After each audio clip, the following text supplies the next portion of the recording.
Concepts of Physics by Huxley Verma bookல 13th chapter இருக்க Fluid Mechanicsல Objective 1 பார்த்துட்டு இருக்கோம். அதுல ஒரு 15 problems already பார்த்துட்டோம். இது 16th problem வந்து ஸ்டார்ட் பண்றோம். A closed cubical box is completely filled with water and is accelerated horizontally towards right with an acceleration a. The resultant normal force by the water on the top of the box கேக்குறாங்க. ஒரு closed cubical box accelerated horizontally towards right with an acceleration a இல்லையா right directionல a என்ற accelerationல accelerate பண்றாங்க. The resultant normal force by the water on the top of the box கேக்குறாங்க. ஓகேவா ஆப்ஷன்லாம் பாத்தீங்கன்னா passes through the center of the top, passes through a point to the right of the center, passes through a point to the left of the center, becomes 0 அப்படின்றாங்க. எனக்கு option D confirm தப்பு இல்லையா, becomes ஜீரோவா இருக்காது. ஏன்னா வந்து கண்டிப்பா ஒரு குறிப்பிட்ட ஃபோர்ஸ் வந்து எனக்கு வாட்டரால டாப் ஃபேஸ்ல என்ன பண்ணும் அப்படின்னா எக்ஸர்ட் பண்ணும் இல்லையா, வாட்டர் வந்து டாப் ஃபேஸ்க்கு எக்ஸர்ட் பண்ணும். ஆப்ஷன் டி தப்புன்றத பார்த்ததுமே சொல்லிடலாம்.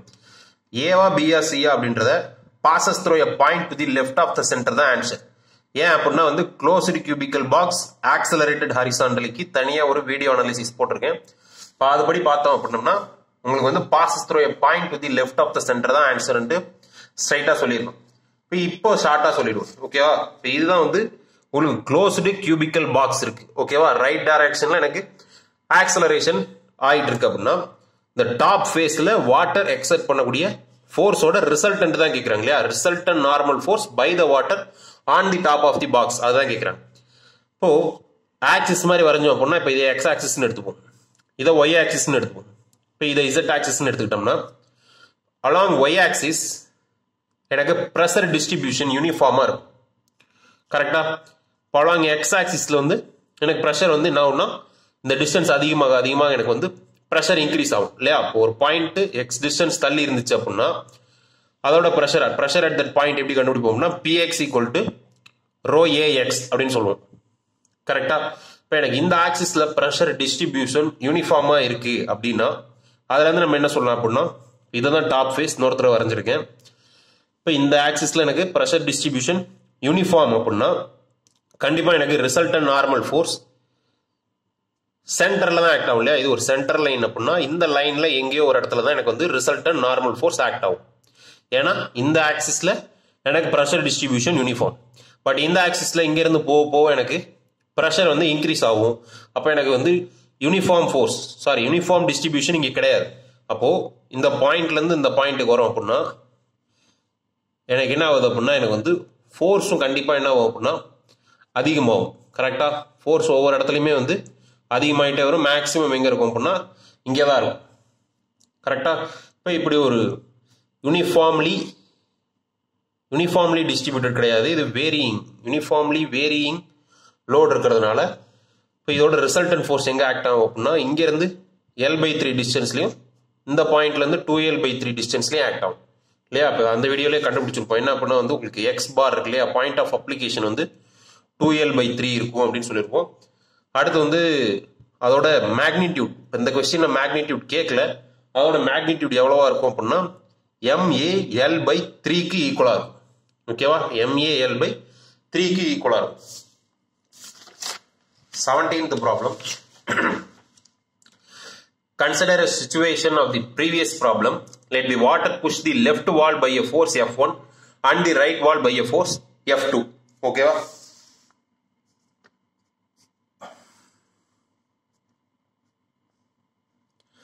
இப்போ இதுதான் வந்து என்னன்னு சொல்லுவோம் அப்படின்னா இந்த ஏஜ் இருக்கு இல்லையா, அதாவது இந்த ஃபேஸ் இருக்கு இல்லையா, அதை வந்து நம்ம என்னன்னு சொல்லுவோம் அப்படின்னா லீடிங் ஃபேஸ்ன்னு சொல்லுவோம். கரெக்டா, எனக்கு ஏன்னா ரைட் டைரக்ஷன்ல எனக்கு ஆக்சிலரேட் ஆயிட்டு இருக்கிறதுனால இந்த ஃபேஸ் என்னன்னு சொல்லுவோம் அப்படின்னா லீடிங் ஃபேஸ்ன்னு சொல்லுவோம். அதுக்கு எக்ஸாக்டா ஆப்போசிட்ல இருக்கிறது என்னன்னு சொல்லுவோம் அப்படின்னா ட்ரைலிங் ஃபேஸ்ன்னு சொல்லுவோம்.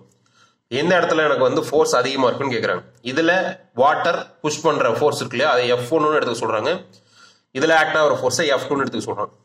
F1 பெருசா இருக்குமா, F2 பெருசா இருக்குமா, இல்ல வந்து ரெண்டும் ஈக்குவலா இருக்குமா, இல்ல இன்ஃபர்மேஷன் இஸ் இன்சஃபிஷியன்டா இருக்குமா, அதுதான் வந்து 4 ஆப்ஷனை கொடுத்துருக்காங்க. இப்போ அந்த அனாலிசிஸ் பார்த்துருந்தீங்க அப்படின்னா என்ன தெரியும் அப்படின்னா லீடிங் ஏஜ்ல இருக்கிற ஃபோர்ஸ் வந்து அதோட மேக்னிடியூட் எவ்வளோ இருக்கும் அப்படின்னா mg/2 + ma இருக்கும். ட்ரைலிங் ஏஜ்ல இருக்க மேக்னிடியூட் பார்த்தீங்கன்னா mg/2 பிளஸ் mn இருக்கும். இங்க mn இருக்கா, sorry. FL equal to leading ஏஜ்ல mg/2ன்ற ஃபோர்ஸ் ஆக்ட் ஆகும். ட்ரைலிங் ஏஜ்ல mg/2 பிளஸ் mnன்ற ஃபோர்ஸ் ஆக்ட் ஆகும். ஓகேவா? அப்ப FL பெருசா FT பெருசா? இந்த கேஸ்ல F1 பெருசா F2 பெருசானா F1 தான் பெருசா. ஏன் அப்படின்னா வந்து எனக்கு ஒரு சூடோ ஆக்சிலரேஷன் எனக்கு லெஃப்ட் வால் இல்லையா, லெஃப்ட் சைடு எனக்கு ஆக்ட் ஆகிறதுனால இது ரைட் டைரக்ஷன்ல எனக்கு ஆக்சிலரேட் ஆகுது. அதனால எனக்கு வந்து சூடோ ஆக்சிலரேஷன் லெஃப்ட்ல இருக்கும். ஒரு சூடோ ஃபோர்ஸ் எனக்கு வந்து லெஃப்ட் டைரக்ஷன்ல இந்த வால்ல ஆக்ட் ஆகுறதுனால எனக்கு வந்து இந்த வாலை விட எனக்கு வந்து அடிஷனல் ஃபோர்ஸ் இருக்கும். அதனால F1 வந்து கிரேட்டர் தென் F2 அப்படின்னு சொல்றோம். அடுத்து water enters throw end A with a speed v1 and leaves through end B with a speed v2 of a cylindrical tube AB. ஓகேவா? ABன்ற ஒரு சிலிண்ட்ரிக்கல் டியூப் இருக்கு. அதுல வாட்டர் end A ல enter ஆகி end B ல exit ஆகுது. Enter ஆகையில அதோட velocity என்ன அப்படின்னா v1, எக்ஸிட் ஆகையில அதோட வெலாசிட்டி என்ன அப்படின்னா v2.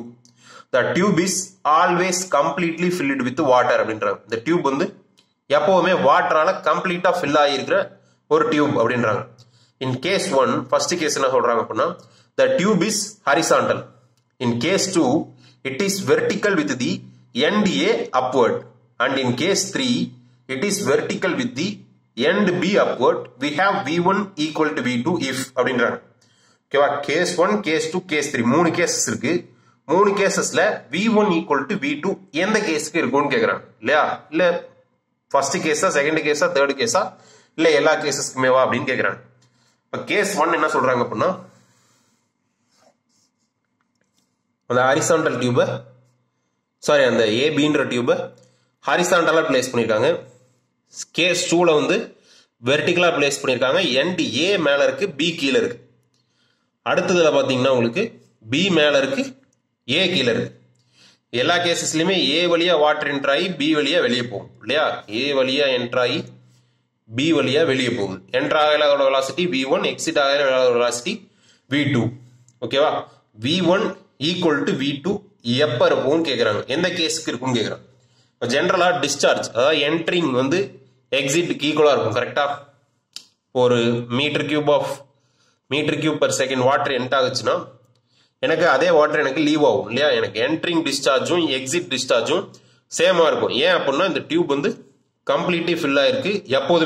எப்போதுமேனா எல்லா கேசஸ்லயுமே கம்ப்ளீட்லி ஃபில் ஆயிருக்கு. ஓகேவா? அந்த டியூப்ல எப்பவுமே எனக்கு வாட்டர் ஃபுல்லா இருந்துகிட்டே இருக்கும்.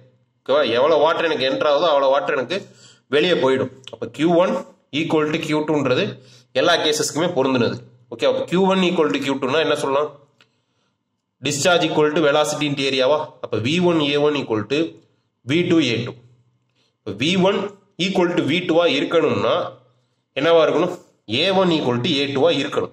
A1 ஈக்குவல் டு A2 எந்தெந்த கேஸ்ல தான் இருக்கோ அந்தந்த கேஸ்ல தான் V1 ஈக்குவல் டு V2 இருக்கும்னு சொல்லிடலாம். A1 ஈக்குவல் டு A2 எந்தெந்த கேஸ்ல தான் ஈக்குவலா இருக்கும்?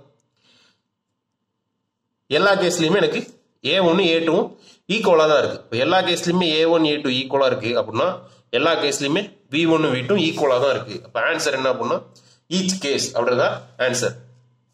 அடுத்த problem, Bernoulli theorem is based on conservation of அப்படின்னு கேக்குறாங்க. Bernoulli theorem is based on conservation of energy இல்லையா? ஆப்ஷனே தேவையில்லை.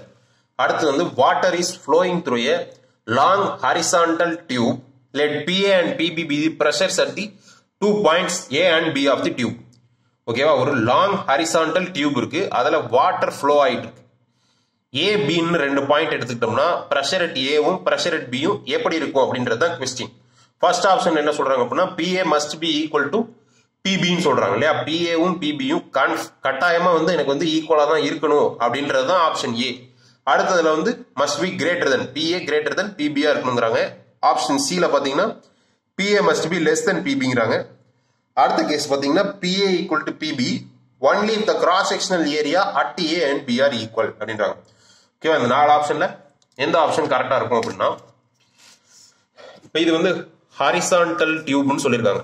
கரெக்டா? அப்போ ஹாரிசான்டல் டியூப்னா என்ன தெரியும் அப்படின்னா எனக்கு வந்து பொட்டன்ஷியல் எனர்ஜி சேஞ்ச் என்னவா இருக்கும்? 0வா இருக்கும் இல்லையா?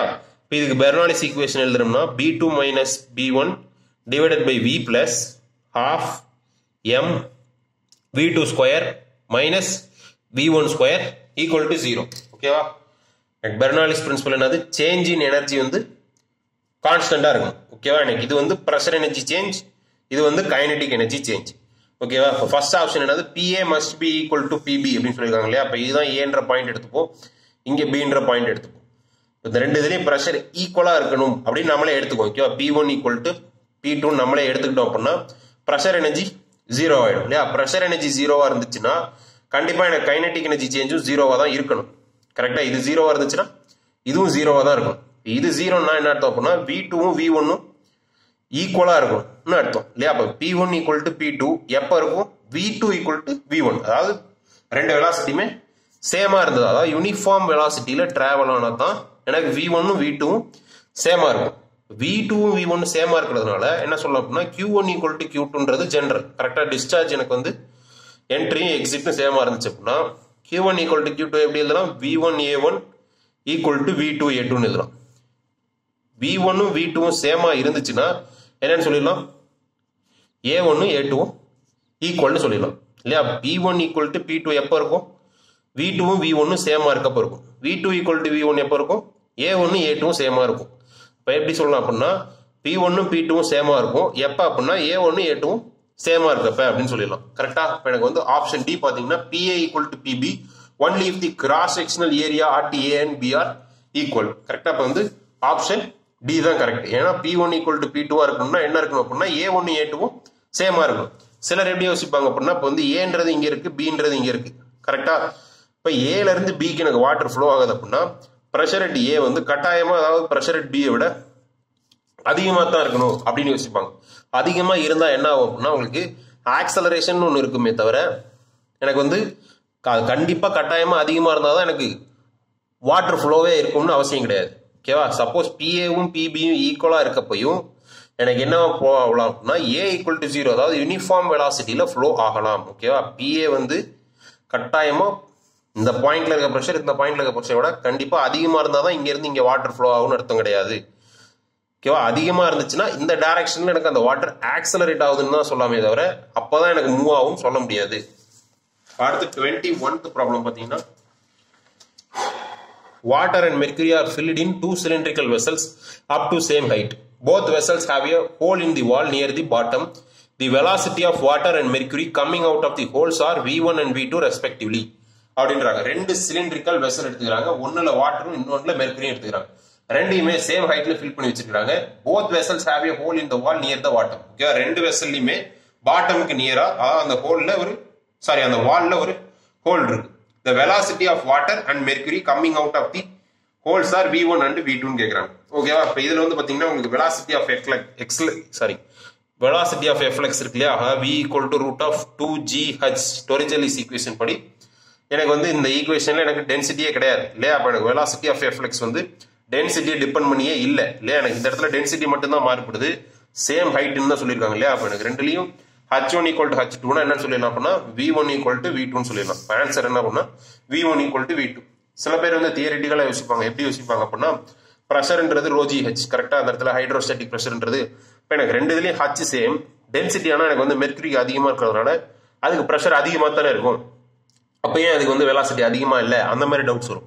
ஓகேவா? இங்க எனக்கு டென்சிட்டி அதிகமா இருந்தாலும் கரஸ்பாண்டிங் அது எது பண்ணணும்னா இப்போ எனக்கு ப்ரெஷர் அதிகமா இருந்தாலும் அது ஒரு அந்த ஃப்ளூயிடோட டென்சிட்டி என்னவா இருக்கு? ப்ரெஷர் அதிகமாகவும் இருக்குது, டென்சிட்டி அதிகமா இருக்கு. அடுத்ததுல பாத்தீங்கன்னா ப்ரெஷர் கம்மியா இருக்கு, டென்சிட்டியும் கம்மியா இருக்கு. அதிக ப்ரெஷர் அதிக டென்சிட்டி விட்ட லிக்விட வீன்ற வெலாசிட்டியில கைனடிக் எனர்ஜி படி அந்த V வந்துச்சு அப்படின்னா கம்மியான இருக்கிற ப்ரெஷருக்கும் கம்மியான டென்சிட்டிக்கு அதே வெலாசிட்டி வந்துடும். ஓகேவா? அப்படிதான் வந்து V1 equal to V2 அப்படின்னு சொல்லுவோம்.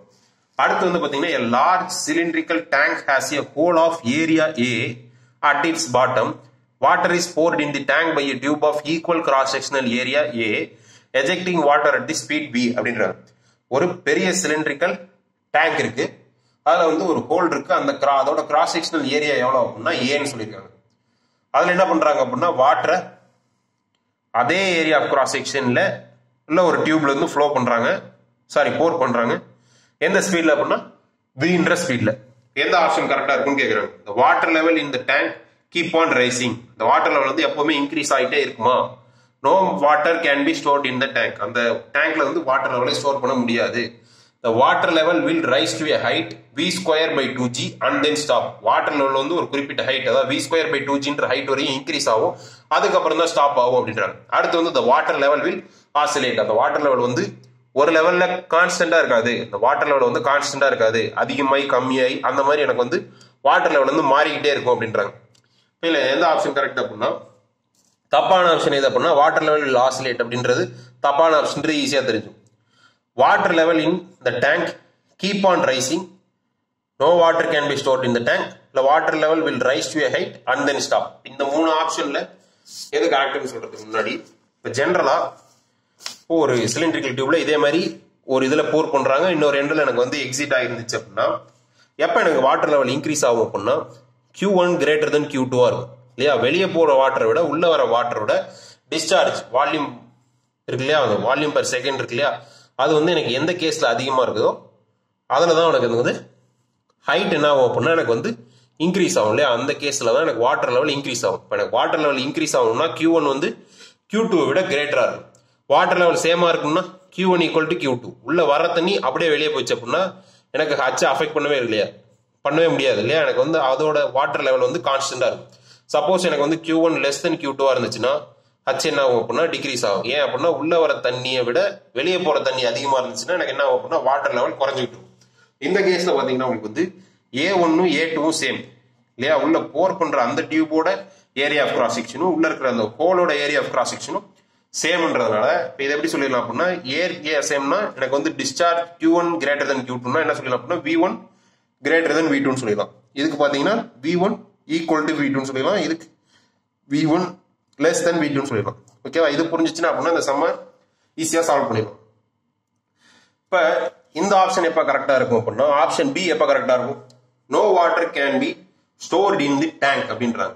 வாட்டரே உள்ளே எனக்கு வந்து ஸ்டோர் ஆகல, ஃபர்ஸ்டே எனக்கு எம்டியா இருக்குது அப்படின்னா உள்ள வாட்டரே எனக்கு ஸ்லோ ஆகணும்னா என்ன இருக்கும், Q1 ஈக்குவல் டு Q2 இருந்தால் எனக்கு வந்து ஹச் அப்படியே இருக்கும் இல்ல. இப்போ வாட்டரே இல்லை அப்படின்னா H equal to 0, Q1 equal to Q2 இருக்குன்னா என்னவா இருக்கணும், ஹச் ஈக்குவல் டு 0வா இருக்கும். V1 ஈக்குவல் டு V2 பாக்குறோம். ஓகே, V2ன்றது என்னது, வெலாசிட்டி ஆஃப் எஃப்ளக்ஸ், அதாவது ரூட் ஆஃப் 2GH இல்லையா. Vன்றது ஒரு குறிப்பிட்ட ஒரு நான் ஜீரோ வெலாசிட்டியில எனக்கு உள்ள தண்ணி வந்துகிட்டு இருக்கு. இப்போ இந்த இடத்துல H ஈக்குவல் டு 0ன்னு பாத்தீங்கன்னா எனக்கு என்ன ஆயிடும் அப்படின்னா V1 வந்து 0ன்னு காட்டும், பட் V1ன்றது என்னது ஒரு நான் ஜீரோ வெலாசிட்டியில எனக்கு வாட்டர் இன்லெட்ல வந்துட்டு தான் இருக்கு. இப்போ எனக்கு ஆப்ஷன் பி தப்பு, அதாவது no water can be stored in the tank. லாஜிக்கலா பார்த்தா இதுதான் கரெக்ட், நிறைய பேர் சூஸ் பண்ணிடுவாங்க. ஆனா வந்து வாட்டர் வந்து ஸ்டோர் ஆகும் எப்படி அப்படின்னா இப்போ எனக்கு வந்து எப்போ எனக்கு வாட்டர் லெவல் சேம் ஆகும், அதாவது சேஞ்ச் ஆகாம இருக்கும் அப்படின்றத பார்த்துட்டோம். எப்போ எப்படின்னா எனக்கு ஹச் வந்து கான்ஸ்டன்டா இருக்கணும் இல்லையா. ஹச் கான்ஸ்டன்டா இருக்கணும்னா எனக்கு V1 V2க்கு ஈக்குவலா இருக்கும் இல்லையா, V1 V2க்கு ஈக்குவலா இருக்கும். இந்த இடத்துல V1 என்னது Vன்னு கொடுத்துருக்காங்க கரெக்டா. அப்ப V ஈக்குவல் டு V2 என்னது ரூட் ஆஃப் 2GH இல்லையா, velocity of the efflux. V வந்து எப்ப ரூட் ஆஃப் 2GHக்கு ஈக்குவல் ஆகுதோ அப்பதான் எனக்கு என்னவா இருக்கும் அப்படின்னா எனக்கு வந்து டிஸ்சார்ஜ் வந்து கான்ஸ்டன்ட் ஆகி வாட்டர் லெவல் ஹைட் வந்து சேஞ்ச் ஆகாம இருக்கும் கரெக்டா. இப்போ எனக்கு இனிஷியலா வாட்டர் லெவல் ஹைட் என்னது வாட்டரே இருக்காத H ஈக்குவல் டு 0. இப்போ எனக்கு என்னவா இருக்கும் அப்படின்னா V2 வந்து 0வா இருக்கும். அடுத்து எனக்கு வந்து H ஒரு குறிப்பிட்ட லெவல்ல ஏறினாதான் எனக்கு அப்பதான் எனக்கு V1 வந்து பேலன்ஸ் பண்ணி ஹைட் லெவலில் எனக்கு மெயின்டைன் பண்ண முடியும். அப்போ H கொஞ்சம் கொஞ்சமா ஏறணும், ஏறி ஒரு கட்டத்தில் ஸ்டாப் ஆகல எனக்கு என்ன ஆயிடும் அப்படின்னா எனக்கு வந்து வெலாசிட்டி ரெண்டுக்கும் ஈக்குவல் ஆகி டிஸ்சார்ஜ் சேம் ஆகி ஹைட் லெவல் எனக்கு கான்ஸ்டன்ட் ஆயிடும் இல்லையா. அப்போ எனக்கு வந்து வெலாசிட்டி ஒரு குறிப்பிட்ட லெவல் வரைக்கும் எனக்கு ஏறணும் இல்லையா. அப்போ V square equal to 2GH, H equal to V square by 2G. எந்த அளவுக்கு ஏறணும் அப்படின்னா இந்த வெலாசிட்டியை ரீச் பண்ற அளவுக்கு ஏறணும் இல்லையா. அப்போ இந்த வெலாசிட்டியை ரீச் பண்றதுக்கு எவ்வளவு ஹைட் தேவை அப்படின்னா H equal to V square by 2G இல்லையா. இந்த ஈக்குவேஷன் டொரிச்சலிஸ் ஈக்குவேஷன் வந்து இதை டெரைவ் பண்ணிடலாம். ஆன்சர் என்னது, water level will rise to a height V square by 2G and then stop.